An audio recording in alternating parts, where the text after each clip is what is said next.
আসসালামু আলাইকুম, সবাইকে স্বাগত জানাচ্ছি নতুন আরেকটি ব্লগে।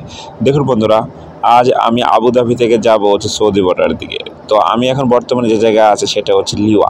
দেখেন আমি লিওয়ার যেই রোডটা আছে সেটা ক্রস করতেছি। তো দেখেন চারপাশ দিয়ে সুন্দর সুন্দর বিল্ডিংগুলি আছে। এই বিল্ডিংগুলি কিন্তু একই লেভেলের, কারণ এটা একেবারে গ্রাম অঞ্চল। এটা আবুধাবি শহর থেকে প্রায় 250 কিলোমিটার দূরে আমি অবস্থান করতেছি। তো দেখেন আবুধাবি থেকে যাইতে এখানে প্রায় আমার 2 ঘন্টা লাগছে, আর সৌদি বর্ডার পর্যন্ত যাইতে আমার প্রায় 4 ঘন্টা লাগবে।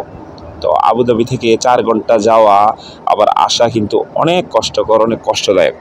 যাই হোক, তারপর চেষ্টা করব আপনাদের ভিডিওটা সুন্দরভাবে দেখাবার জন্য। দেখেন এত সুন্দর গ্রামাঞ্চল, তারপরে তারা মনে করেন টাকার পাওয়ারের কারণে তারা মনে করেন এলাকাটা এত সুন্দরভাবে তৈরি করছে। একসময় কিন্তু এগুলো পুরোই মরুভূমি ছিল।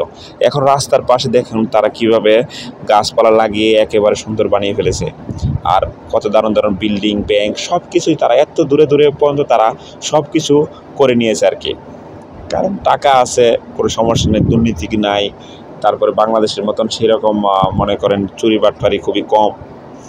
তো এই জন্যই তাদের দেশটা এত উন্নত। তো আমি এখন যাচ্ছি মনে করেন সৌদি বর্ডার। তো সৌদি বর্ডার যাইতে মনে করেন আমার প্রায় 4 ঘন্টা সময় লাগবে। এখন আমি লিওয়াতে আছি। লিওয়া বাদাজাইদ এগুলি ক্রস করে তারপরে যাইতে হবে আর কি। তো এটা ক্রস করার পরে তারপরে আমি যাব একেবারে মনে করেন মরুভূমির ভিতর দিয়া। তো এটা মনে করেন নর্মালি মনে করেন এখন শহরের মধ্যে আছে, ছোটোখাটো শহর আর কি, গ্রামের শহর আছে না সেরকম। তো দেখুন চারপাশে এবং চারপাশের ভিউগুলি কত দারুণ।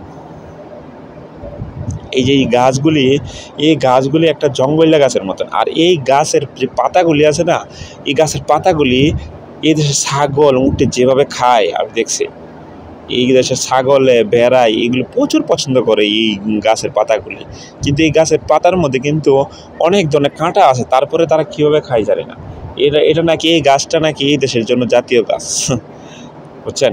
তো দেখেন তারা এই গাছগুলি জঙ্গলা গাছ আমাদের দেশে আমরা হিসেবে পরিচিত, কিন্তু এই গাছটাই তাদের দেশের জন্য নাকি তারা জাতীয় গাছ। তো যাই হোক, এক এক দেশের এক এক রকম সিস্টেম, এক এক রকম নিয়ম কানুন। তো দেখেন রাস্তাঘাট মনে করেন কেমন, এবং কোথায় যাচ্ছে এই বিল্ডিংটা দেখেন সামনে, এটা কনস্ট্রাকশন কাজ চলতেছে। অনেক সুন্দর একটি বাড়ি করতেছে, বুঝছেন? তো আমাদের যাওয়ার রাস্তা আরও অনেক দূর। তো আমার সাথেই থাকুন, দেখুন আশেপাশের যে ভিউগুলি আসলে কত সুন্দর।